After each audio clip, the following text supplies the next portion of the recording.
Inilah fikih Islam tuh lengkap, Masya Allah, luar biasa, lengkap. Jadi beda antara keadaan kita misalnya dalam kondisi A, kondisi B. Seperti kita kalau makan misalnya, maaf kita kan mengharamkan makanan-makanan tertentu. Ya, daging babi misalnya diharamkan. Ya, haram total, nggak boleh dimakan, nggak boleh dikonsumsi.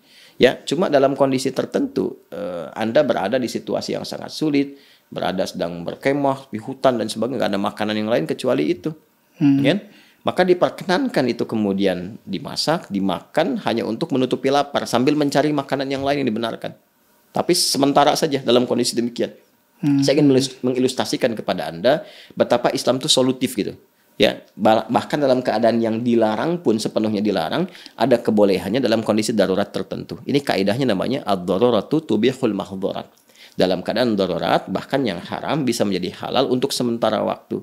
Ya. Nah, tapi dengan hikmah-hikmah tertentu, ada hikmah di baliknya. Nah, dalam kondisi tadi, toleransi misalnya dalam konteks yang lebih luas, kondisinya umat Islam minoritas, terus yang mayoritasnya belum paham tentang konsep tadi. Yang kalau dipraktekkan terjadi singgungan yang lebih fatal, gitu kan? Nah, boleh jadi nanti terkucilkan, pelayanan publiknya menjadi tidak didapatkan, dengan tetangga menjadi tidak akur dan sebagainya. Maka di situ berlaku ad-daruratu tubihul mahdhurat. Dia boleh mengatakan kalimat-kalimat yang tidak langsung berhubungan dengan konteks ibadahnya. Ya, misal dia kalau kata ulama langsung mengambil kalimat umum, selamat ya, gitu kan?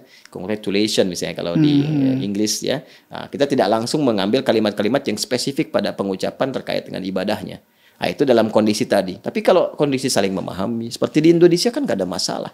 Tadi yang saya katakan, orang tidak mengucapkan pun kan tidak menyoal. Iya. Nah, jadi kalau saya lihat ada baca di berita tuh ya, Kemenak wilayah tuh di wilayah tertentu membuat himbauan, ya saya kira itu tidak diperlukan.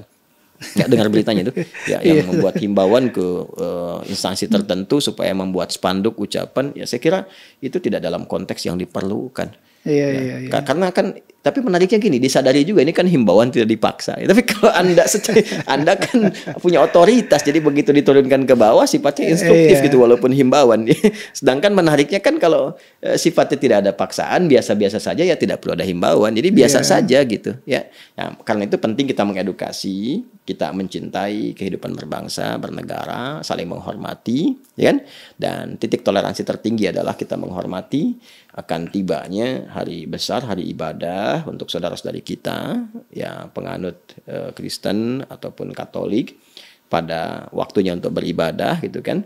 Ya, kita menghormati dengan mempersilahkan, menunaikan sebaik, senyaman mungkin, ya kan. Tidak boleh kita mengganggu, mencela dan sebagainya, mencampuri sedikit pun baik dengan lisan, dengan hati ataupun dengan perbuatan.